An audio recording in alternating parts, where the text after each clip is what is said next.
Hi there, first time leader. Today we are going to close off the series talking about toxic people. We spoke about how to deal with your toxic co-workers. We spoke about how to deal with your toxic team members in your own team. If you have not seen these two videos, I will of course leave the link below. Please go and watch them. And today we are going to talk about how to deal with your toxic clients. Or maybe let's not be so harsh, let's not call them toxic, let's just call them maybe some high demand clients. Before we go and do that, as always, make sure please that you subscribe to my YouTube channel because these free videos are coming out every Tuesday. And of course, do not forget, I am sending weekly blogs to the subscribers that subscribe to my website. And because these blogs are extremely personal, I only send them to people that go to my website and subscribe. And if you are feeling anxious or angry or stressed or whatever negative emotion, wait till the end of this video because I promise to give you something that will make your soul feel much better. So let's go. Let's talk about your difficult clients and how can we deal with them. Today I'm not going to give you steps from 1 to 5 or 1 to 8 or whatever to tell you how to deal with your toxic client, because there can be loads of different scenarios and we will touch on some of those just in a minute. But before we do that, let me make one thing extremely clear. No client is not always right. And because I work in the service industry, we come into contact with clients all the time. And I see a lot of young people, even a lot of young leaders, fresh leaders, thinking, oh, my client is telling me something to do, I have to do it. Wrong. Client is a human being, just like you are a human being. Client has to pay respect to you the same as you have to pay the respect to the client. So we are not here to do exactly what the client tells us. We are here to help the client to gain the best experience or to get the best product or to get the best information, whatever industry that you work on. But no, if the client is talking nonsense, we are not here to follow exactly what he tells us. So we got this out of the way. So let's look at those possible scenarios where it can get a little bit tricky with a client.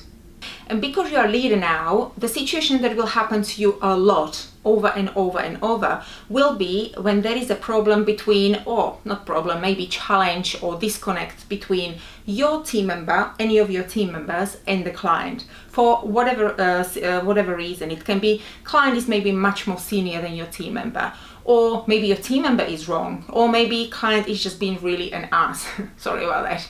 Whatever it is. But what you have to do in this situation, my young friend, because you're a leader now, you have to go and talk to that particular client personally, okay? Whatever you do, don't try to give instructions to your team member from behind the scenes on what to do. Send an email like this, tell the client this.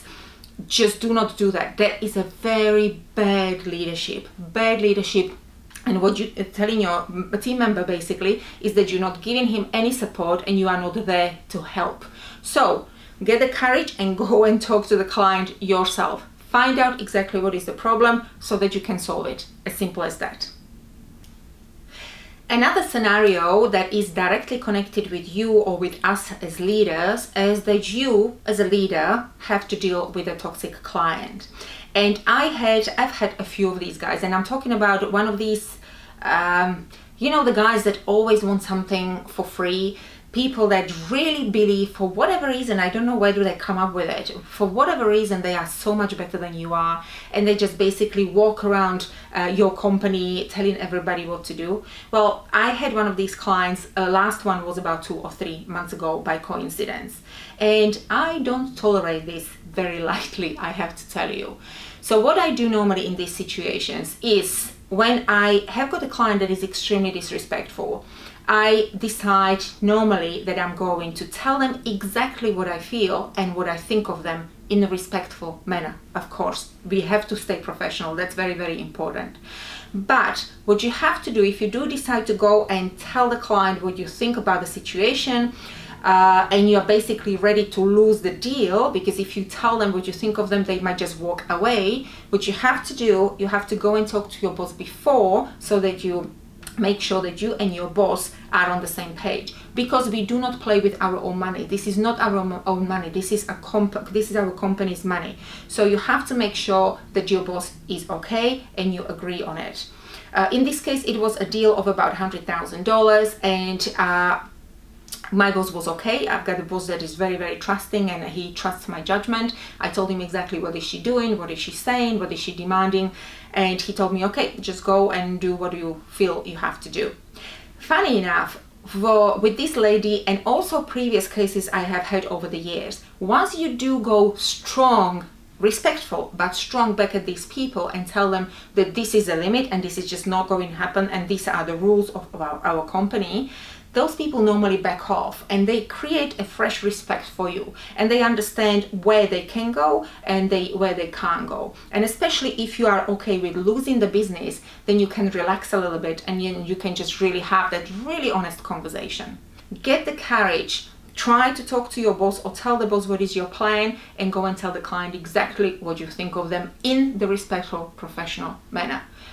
99.9% I would say you will not lose the deal, but you will gain respect from your new client.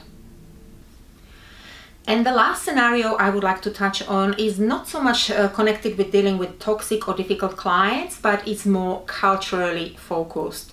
So this is for those of you who are either planning to move from one country to another, especially if you are moving from a continent to continent, let's say from Europe to Asia, or maybe you have already moved to another country and you are struggling a little bit. So you have to be a little bit careful because this can get tricky again. I will give you a situation, I give you an example from my own life.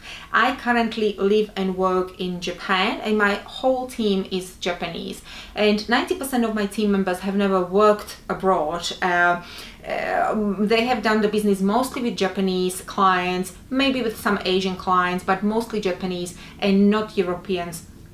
I don't think at all. And we had recently a client from Europe who wanted to come and do business with us, who also did not know anything about Japanese culture.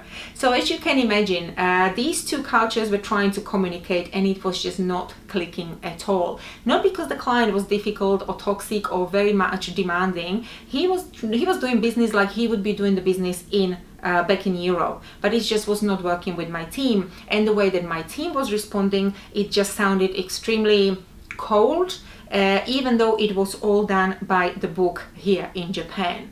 So as a leader, again, what we have to do, you have to step in, and what I recommend and what I did is to pick up the phone, or if you can talk to the client face to face and just very politely explain that maybe what he's doing or how he is doing things or asking for things is not quite appropriate in that particular culture where you work, in my case in Japanese culture. And most of the time, or all the time, client will be very grateful that you give them this little heads up. So this is not so much about being difficult, but this is about being culturally savvy for those of you who are planning to travel or who are already traveling. And so this brings us to the end of today's session. Please let me know if you are dealing with a toxic or difficult client, or maybe if you have any difficulties with cultural differences. I would love to know and hear from you. Please leave the comments below. Of course, once again, don't forget to subscribe to my YouTube, and to receive the blogs, go to my website and subscribe to my website. You will get them every Saturday. And at the beginning of this session, I told you I will give you something that will help you to relax in case you are stressed or anxious. So I will stop talking now, and I will share with you something that I recorded for you earlier today. I will speak to you next Tuesday, and you, as always, my young friend, have a great day in the office. Bye.